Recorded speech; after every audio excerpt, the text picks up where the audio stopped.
Hello दोस्तों, इस video में हम समझते हैं धात्विक त्रिज्या मेटेलिक रेडियस क्या होती है, इसके बारे में समझते हैं। तो वीडियो को एंड तक देखना। चलिए अपन स्टार्ट करते हैं।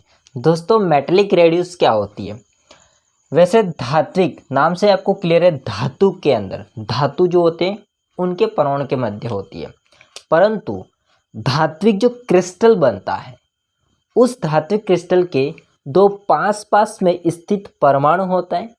उन दोनों परमाणु के नाभिक जो होती है, उन इस परमाणु का नाभिक और दूसरे परमाणु का नाभिक, उनके मध्य जो दूरी होती है इसको बोलेंगे अंतर्नाभिकीय दूरी, और उसका फिर आधा मान वो कहलाती है धात्विक त्रिज्या। एक बार डेफिनेशन पढ़ो, फिर मैं आपको चित्र के माध्यम समझाता हूँ। देखिए, किसी धात्विक क्रिस्टल में दो समीपवर्ती मतलब पास पास परमाणु के नाभिकों के केंद्रों, नाभिक के केंद्र मतलब नाभिक केंद्र में होता है, तो केंद्रों के बीच की दूरी का आधा मान धात्विक त्रिज्या कहलाती है। क्या होता है समझो। देखिए, हमारे पास में यदि कोई धात्विक क्रिस्टल है, मैं यहाँ पर बना रहा हूँ कॉपर का जालक बना रहा हूँ, ठीक है। तो मैंने इसको थोड़ा टेढ़ा बनाया। ये है कॉपर का जालक, तो कॉपर धातु का जालक, कॉपर का जालक। ये है कॉपर का जालक, कॉपर धातु का जालक, जिसमें पूरा जालक है। हम किसी दो परमाणु को दिखाते हैं, तो मान लेते हैं एक परमाणु आपका यहाँ पर है और दूसरा परमाणु है यहाँ पर। देखना ध्यान से, ये ओवरलैपित नहीं हो रहा है, मतलब एक के ऊपर एक नहीं है, पास पास में ही है। अब इस परमाणु का नाभिक ये रहा बीच में मान लीजिए, और इस परमाणु का नाभिक ये रहा। इसके मध्य जो दूरी है ये वाली जो दूरी है, इसको बोलते हैं अंतर्नाभिकीय दूरी, जिसको हम d से दर्शाते हैं, ठीक है। फिर इस दूरी का आधा मान, दोस्तों इस दूरी का ये आधा मान मतलब इतना सा मान, ये जो बीच में मान आपको दिखाई दे रहा है, ये छोटा सा मान, यही मान क्या कहलाता है? धात्विक त्रिज्या। क्या कहलाता है? धात्विक त्रिज्या। आ रही बात समझे? तो दो परमाणु के जो नाभिक है, उन नाभिक के मध्य जो दूरी है, अंतर्नाभिकीय दूरी, इसका आधा मान, ये छोटा सा मान धात्विक त्रिज्या कहलाती है, ठीक है। तो धात्विक त्रिज्या क्या होती है? तो धात्विक त्रिज्या r बराबर होगी अंतर्नाभिकीय दूरी, अर्थात इसको d से दर्शाते हैं, उसका आधा मान। ये क्या कहलाती है? ये कहलाती है आपकी धात्विक त्रिज्या। अब हम समझते हैं तीन त्रिज्याओं का मतलब, कौन त्रिज्या बड़ी है उसको समझते हैं। तो त्रिज्याओं का क्रम हम समझते हैं। कौन कौन सी त्रिज्याएं? तो वान डेर वाल त्रिज्या, ये मैंने पढ़ा रखी है ऑलरेडी, आपको इस वीडियो के डिस्क्रिप्शन में मिल जाएगा इसका लिंक। वान डेर वाल त्रिज्या, इसके पश्चात होती है धात्विक त्रिज्या, अभी पढ़ी वो, और सहसंयोजक त्रिज्या, ये भी पढ़ा रखी है मैंने। दोस्तों, सबसे जो बड़ी त्रिज्या होती है वो होती है वान डेर वाल त्रिज्या। इससे छोटी होती है धात्विक त्रिज्या, और इससे छोटी होती है सहसंयोजक त्रिज्या। ऐसा क्यों?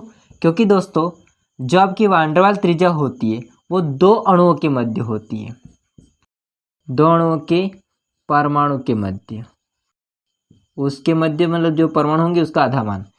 धात्विक त्रिज्या दो परमाणु के मध्य, एक अणु के दो परमाणु के मध्य, मतलब दो परमाणु के मध्य, लेकिन वो होना चाहिए धातु। ये भी दो परमाणु के मध्य ही होती है। अब आप बोलोगे इन दोनों में फर्क क्या है? तो फर्क बस इतना है कि धात्विक त्रिज्या में दो परमाणु होते हैं, वो ऐसे होते हैं सटे हुए, और इसमें दो परमाणु बंद बनाते हैं सहसंयोजक, मतलब ओवरलैपित होते हैं, तो ये कम हो जाएगी, और इसका थोड़ा सा मान इससे ज़्यादा होगा। आ रही बात समझे? अब अगर दोस्तों हम प्रबलता का क्रम देखें, मतलब कौन सा बंद प्रबल होगा, प्रबलता का क्रम।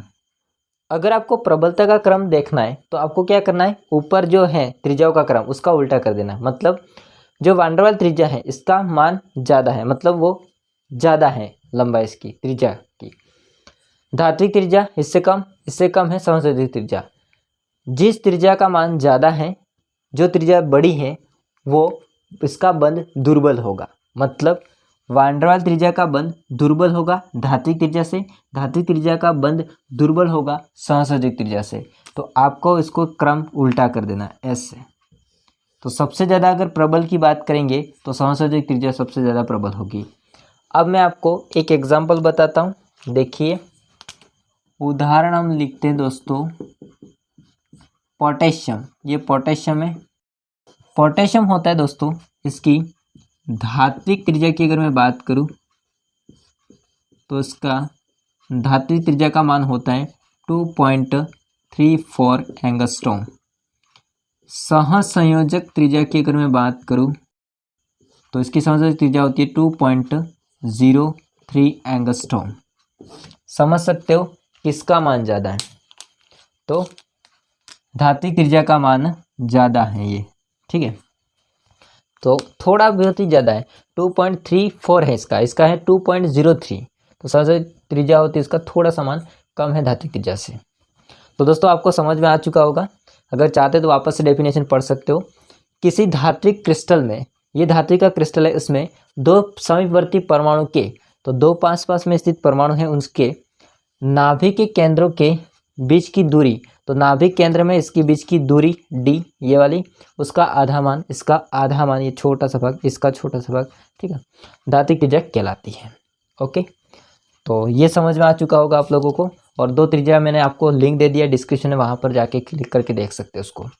बाकी वीडियो कैसा लगा कमेंट करके बताइएगा। वीडियो अच्छा लगा हो तो लाइक कीजिए, चैनल को सब्सक्राइब नहीं किया तो कर देना। मिलते हैं नेक्स्ट वीडियो में, तब तक ले जय हिंद, वंदे मातरम।